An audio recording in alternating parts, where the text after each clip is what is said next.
Hallelujah, hallelujah, hallelujah,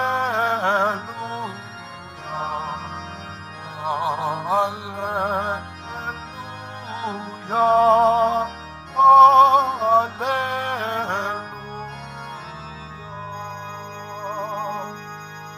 Virgen Maria, mapalad, dapat magpurihan lahat sa'yo at sa iyong anak. Hallelujah, hallelujah, hallelujah, hallelujah.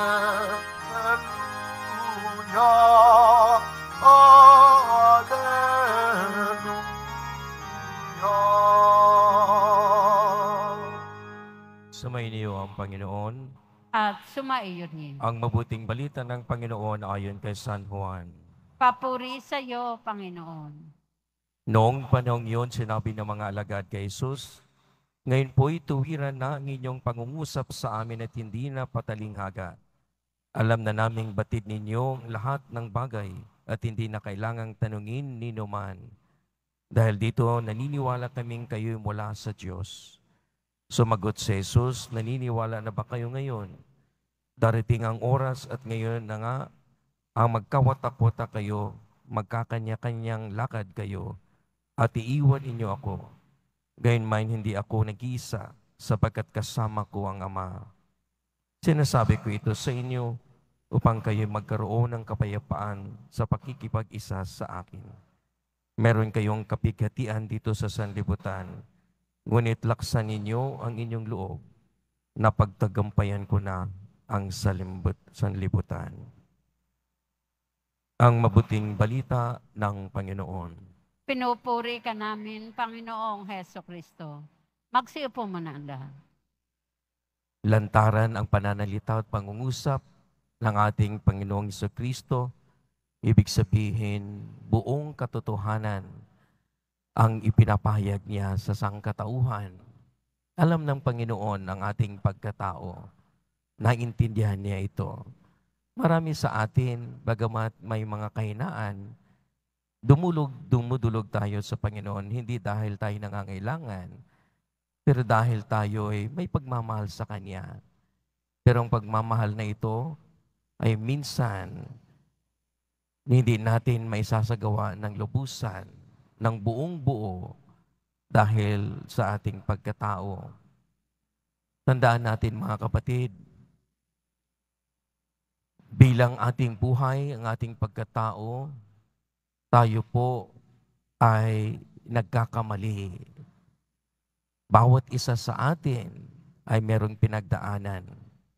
Bawat isa sa atin na atin pong tatanggapin ito ng may katotohanan na tayo po ay mga vulnerable at may mga kanya-kanyang basag, pagkabasag sa buhay.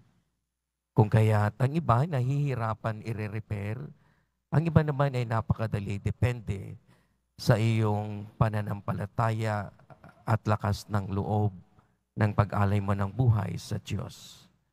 So we have to understand, hindi lamang po tayo minahal ng Diyos, hindi lamang po tayo may kapasidad magmahal, mayroon po tayong kanya-kanyang biyaya na natanggap sa Diyos. Ito po ang ating tanggapin.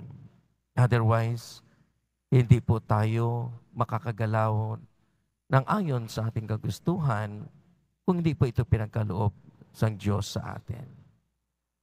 Pero totoo ding ating tanggapin na tayo nga po ay gifted person, tayo nga po ay loving person, but we have also to accept and real sense ang buong katotohanan that many of us also are broken.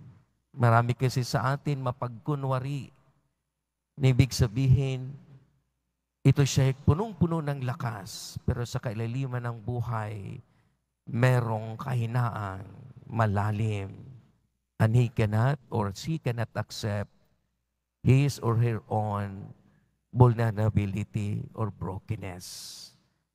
Kaya nagtatago tayo.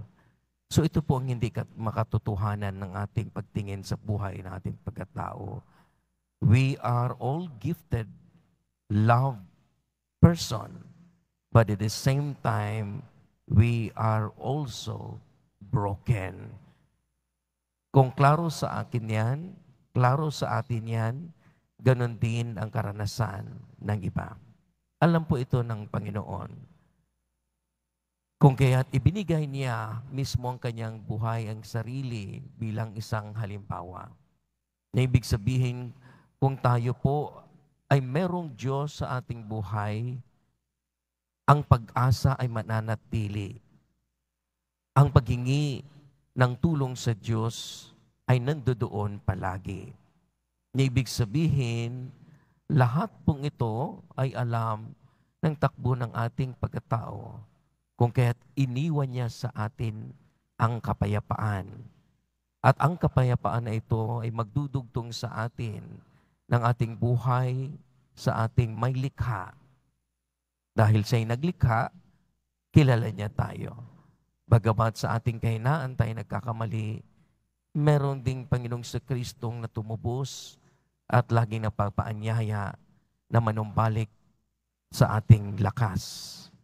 Kung kaya't ang kanyang ang kapayapaan po ay hindi ito kawalan ng mga troubles natin sa buhay, kundi ang pananatili natin sa ating Panginoon Kristo, tulad ng pananatili ng ating Panginoon Kristo sa kanyang Ama, sa kabila ng kanyang pagpapakasakit, hirap, at maging kamatayan ng kanyang natanggap. Consistent ang ating Panginoon Kristo na nananatili siya sa Ama. At ito din inaasahan sa atin bilang mga tagasunod upang matanggap din natin ang natanggap ng ating Panginoon Kristo na laging ang Diyos sa ating buhay. Wala na pong iba. Mawawala po sa atin ang mga bagay-bagay. Mawawala po maging kaibigan. Ang iba nga nawawalan ng malalim na relasyon. Pero ang ating Panginoon Kristo ang siyang mananatili sa atin. Pero kung ano pang pinaka-importante na siya pang mananatili, ay siya naman ding ating binabaliwala. So itong hamon ito ng ating Ebanghelyo na manatili sa pagkapit sa ating Panginoon Kristo. Dahil unang-una sa lahat, nagmumula ang kapayapaang ating hiningi at hindi sa iniisip nating kapayapaan. Ang kapayapaan na mula sa Diyos na nakadikit sa Diyos Ama, sa Anak at ng Espiritu Santo.